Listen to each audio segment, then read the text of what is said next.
Welcome to The Explainer. Today, we're cracking open a massive, prehistoric cold case. We are talking about the ultimate historical mystery here. It's a story filled with overlapping territories, sudden disappearances, and ultimately, just one sole survivor: us. So we're going to lay out the facts, look at the evidence, and figure out exactly what went down during one of the absolute most critical turning points in Earth's history. Let's jump right in. All right, I want you to picture something. Imagine the world about 70,000 years ago. Now, when we look around today, obviously, Homo sapiens, we are the only human species on the planet. But back then, the Earth was actually populated by multiple human species all at the exact same time. We literally weren't alone. Over in Europe, you had the Neanderthals, in Siberia, the Denisovans, down on the island of Java, Homo floresiensis, and over in Africa, our direct ancestors, Homo sapiens. It was a really crowded, incredibly diverse family tree. Yet somehow today, only we remain. Which leads us right to the core question of our investigation. Why are we the only humans left? Well, when you map out the timeline of what happened, things get highly suspicious. Just look at this rapid succession of disappearances. Right around 50,000 years ago, Homo floresiensis goes completely extinct in Java. Then, fast forward to 41,000 years ago, the Denisovans, they vanish from Asia. And then, about 30,000 years ago, the Neanderthals disappear entirely from Europe. So what exactly connects all these events? Well, as it turns out, these extinctions perfectly coincide with the exact moment our ancestors, Homo sapiens, started migrating out of the Middle East and really spreading across the Eurasian landmass. Basically, wherever sapiens showed up, the other human species just mysteriously vanished shortly after. Now, what's genuinely fascinating here is how comparing these two groups completely flips our typical assumptions upside down. Let's pit our primary suspects against our most famous victims, the Neanderthals. Pop culture loves to show Neanderthals as these hulking, unintelligent cavemen, right? But the fossil record tells a completely different story. Neanderthals actually had larger brains than we did. No kidding. They were shorter, incredibly muscular, and perfectly adapted to survive the brutal, freezing cold of Ice Age Europe. But they lived in very small, isolated family groups, usually just about a dozen people. Homo sapiens, on the flip side, we weren't nearly as physically robust, but we had advanced speech, complex tools, and, this is the real picker, we formed large, interconnected tribes. So what actually wiped them out? Well, science doesn't just point the finger at one single cause. We actually have a whole lineup of suspects.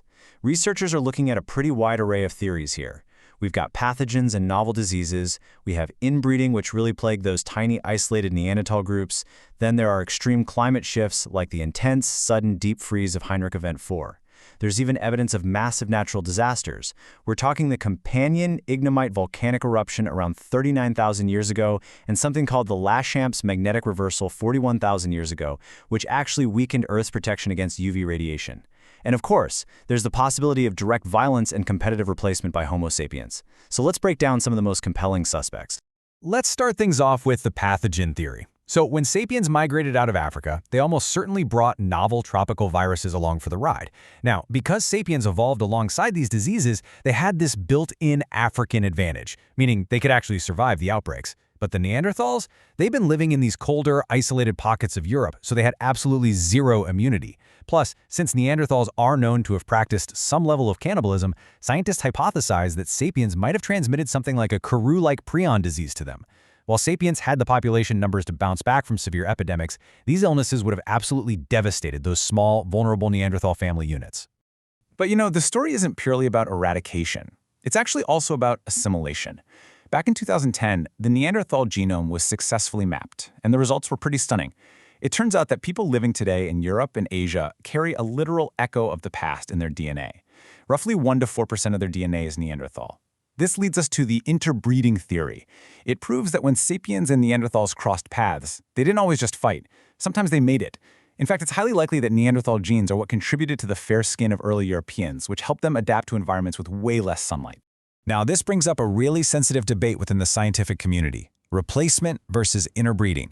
And the implications here are massive. If the pure replacement theory were completely true, it would mean every human alive today has virtually identical DNA with zero deep, ancient historical differences. But if interbreeding were the whole story, it would suggest vast, ancient genetic divisions between modern human populations. The science actually points to a complex gray area in the middle. Yes, they absolutely mated and produced fertile offspring, but eventually they kept evolving on separate paths. The gene flow was actually fairly limited. So ultimately, sapiens completely absorbed or just outsurvived the stragglers, entirely replacing the other species as a distinct group. Okay, so how exactly did sapiens manage to replace literally everyone else? Well, the answer lies in a monumental shift, the cognitive revolution. Around 70,000 years ago, Homo sapiens underwent this massive upgrade in their cognitive and social abilities. This unlocked advanced language.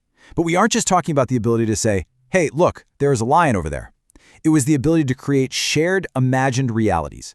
Things like myths, early religions, complex social structures, and vast trade networks. This right here, this was our ultimate weapon. We didn't rely on physical muscle. We relied on the sheer power of human connectivity. It allowed complete strangers to cooperate flexibly and in massive numbers. And that incredible connectivity directly fuels what's known as the competitive exclusion theory.